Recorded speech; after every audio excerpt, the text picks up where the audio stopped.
A long time ago, on a cassette tape far, far away, was a game stored called Thrust. Thrust involved an evil galactic empire who was being naughty, evil, nasty, and all that kind of stuff. And there was a not entirely rebel alliance, but some sort of rebel alliance that wanted to deal with the naughty, nasty empire. Thankfully, the good news was the rebel, not rebel alliance thing had a huge space fleet on in which to beat the Empire with. The bad news was that the space fleet was unpowered, making the space fleet a large collection of pretty objects.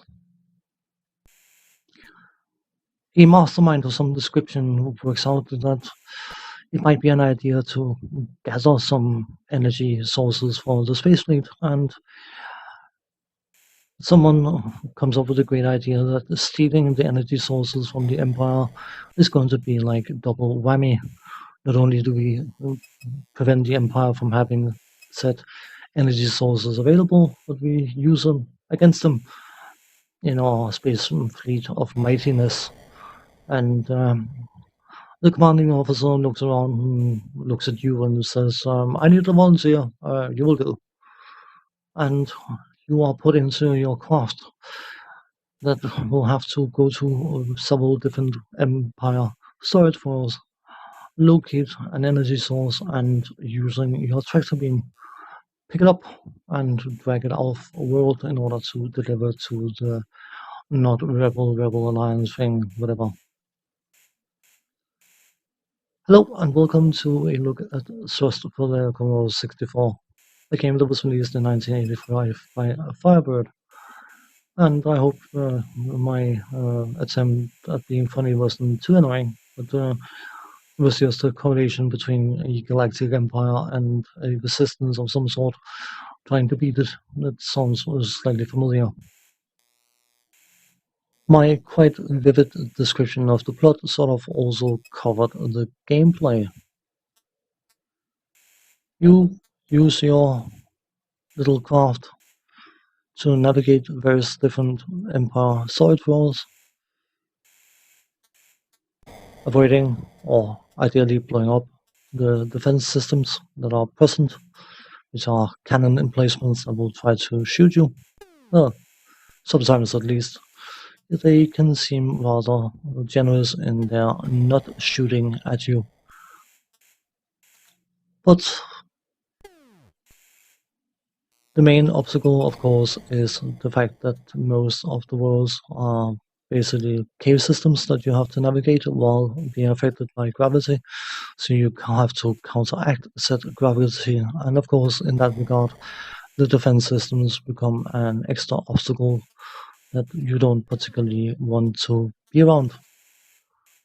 Not that they are an obstacle by themselves, but of course they shoot, at least sometimes.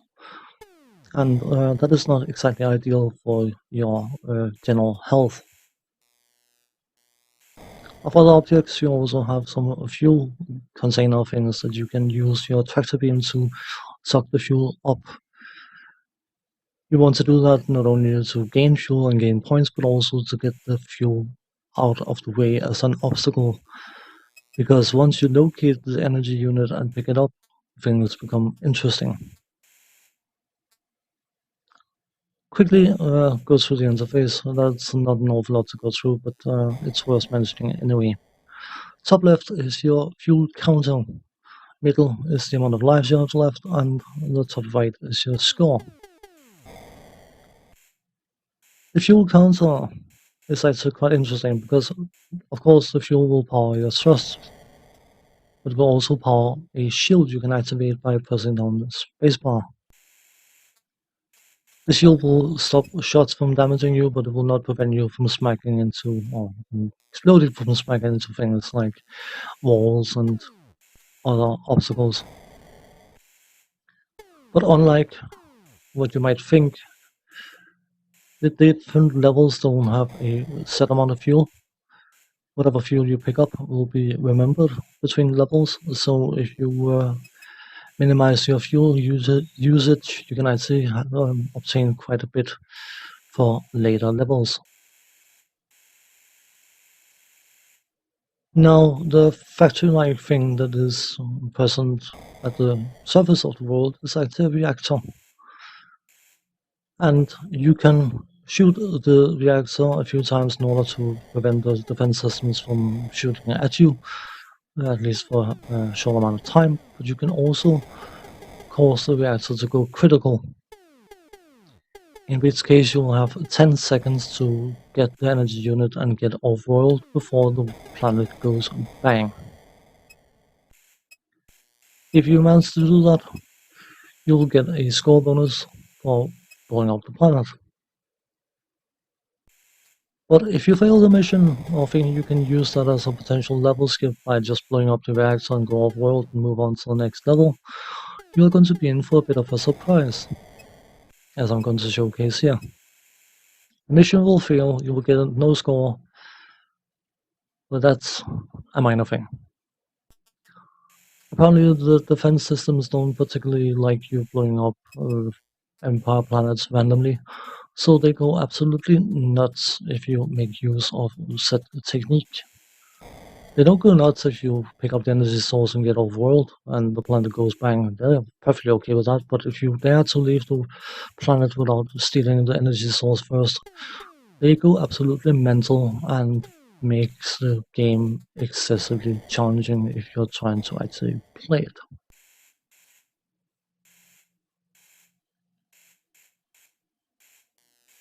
The graphics are simple but excellent. For the game type and the game's style, I think the graphics are very, very satisfying, enjoyable, and amazing looking in all honesty. The sound department, the sound effects, especially the sound effect of you blowing something up, is epic. The music, not the greatest fan of it. I think it is too noisy and too screechy. The controls, you can play the game with a joystick or keyboard, and I recommend keyboard because you need precision, especially when you pick up the energy unit, because the energy unit has an awful lot of weight, and you can definitely tell immediately that you are carrying something heavy behind you, which I think is a bit of a programming feat, how effective that sense is without being excessive.